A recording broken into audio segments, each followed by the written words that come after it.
What if the moment you realize you're in love happens at McDonald's?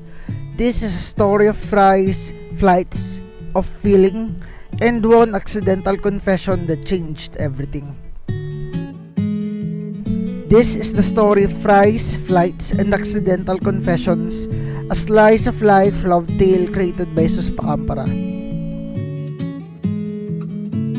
If this tale stirred something in you, a memory, a dream, or a truth, our Ko-fi, Amazon, and Patreon links are in the description. Support helps us keep writing for you and the ones you hold dear. The city was burning with neon that night, like a circuit board gone mad. Jess adjusted his hoodie as he and Byul strolled out of the cinema, their sneakers smacking lightly against the rain-damp pavement. The air smelled faintly of street food, wet asphalt, and leftover summer. "I'm telling you," Byul said, half laughing, half exasperated. "Lex Luthor is a hating-ass bitch." Jess nearly choked on his soda. "You're ridiculous. Superman should have mimed the slow-motion uppercut. Boom! Problem solved." Byul snorted, snapping her hands deeper into her bomber jacket. "Fifth, please. At this point, they should just kiss. Fighting forever makes them gay, obviously." Jess stopped in his tracks, grinning. "Just kiss me then." Byul side-eyed. "What the fuck?"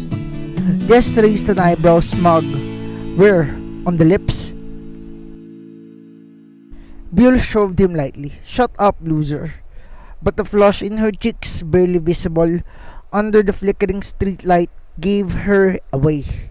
They walked in companionable silence until they reached the golden glow of a McDonald's. A giant plastic Ronald grinned his eternal grin by the entrance, a grotesque sentinel watching over the fries and frosties. Inside, the smell was comfort and childhood. Salt, grease, and syrupy soda. Byul leaned on the counter, eyes gleaming with mischief. "Yo, Jess, are there other mascots?" Jess scrolled his phone absently. "Yeah, there's Grimace, the purple blob, and the Hamburglar." Before he could finish, Byul darted back outside. Jess turned alarmed, just in time to see her kiss the Ronald statue on the cheek. "Yuck!" Jess yelped, half laughing, half horrified, as she marched back in like a triumphant goblin. "Now I've kissed someone tonight," Byul deadpanned. "Your move." They made it to the counter and Jess fumbled his wallet, still grinning. Byul leaned in, voice soft but casual. "Hey, you know I like you." Jess froze. The card slipped between his fingers and hit the floor with a clack. For a moment, the buzzing of neon lights and signs overhead, the hum of the fryer, and the chatter of late-night customers became a surreal symphony in his ears. He bent down slowly, fingers trembling, just slightly as he retrieved the card. "You what?" he asked, breathless, almost laughing. Byul shrugged, stuffing her hands in her pockets again. "Yeah, don't make it weird." Jess' heart slammed against his ribs. Suddenly, every dumb chaotic moment with her, the long nights of gaming, the stupid memes, the quiet walks, the way she always found a way to make him laugh again, when the world felt too heavy, rearranged themselves like puzzle pieces falling into place. He looked at her, really looked, as if seeing her for the first time, the flash of gold in her eyes when she smiled, the restless energy she wore like armor, the fierce loyalty underneath every joke. So like you said, swallowing hard, on the lips. Byul laughed, a sharp, bright sound, and reached for the fries as the cashier handed them over. Maybe, but first, food. Outside, the cheap restaurant lights, they shared the fries, fingers brushing, hearts racing in that quiet, ridiculous, unforgettable way only Byul could make happen.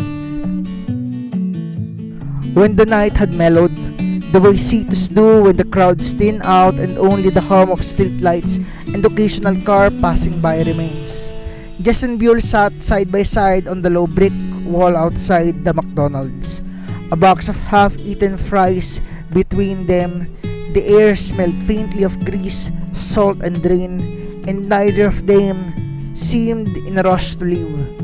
Byul kicked at a pebble with the toe of her sneaker. "You're quiet," she murmured. Jess rubbed the back of his neck, eyes tracing the curve of her profile, the way the streetlight caught the edges of her long black hair, the soft smirk always hiding at the corner of her lips. Jess exhaled, laughing softly, still recovering for the "I like you" ambush. Byul snorted, "Ambush? Please, you've been flirting for like a year." Jess turned, a half smile curling on his face. "So does this mean I get a kiss?" Byul Yi raised an eyebrow. "You're not gonna make me kiss another clown statue, are you?" Jess leaned in just a little, heart hammering louder than the city noise. "Nope, just me this time." For a second, Byul looked like she'd crack a joke, like she'd dodged it with her usual mischief. But then she didn't. She closed the space between them, soft and sure, pressing a kiss to his lips that tasted faintly of fries and laughter, and a thousand chaotic memories waiting to happen. When they pulled back, Byul was smiling.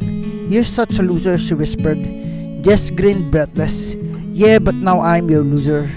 And under the cheap neon glow between fast food wrappers and the quiet humming city, they sat there, just a boy and a girl, just a kiss, just a beginning. This piece is dedicated to my dearest sunshine, Kim Young-soon. Please show her your love and support on her channel, Solarcido. She's the heart behind so much of the light I share here. If you enjoy poems, short stories, and heartfelt journeys like this one, stay a while and see if any of my work resonates with you. I'd love for you to consider subscribing if you find a piece of your heart here. Also, feel free to leave a comment about what new story formats or poems you'd love to see. Your voice helps shape this growing storybook we're building here.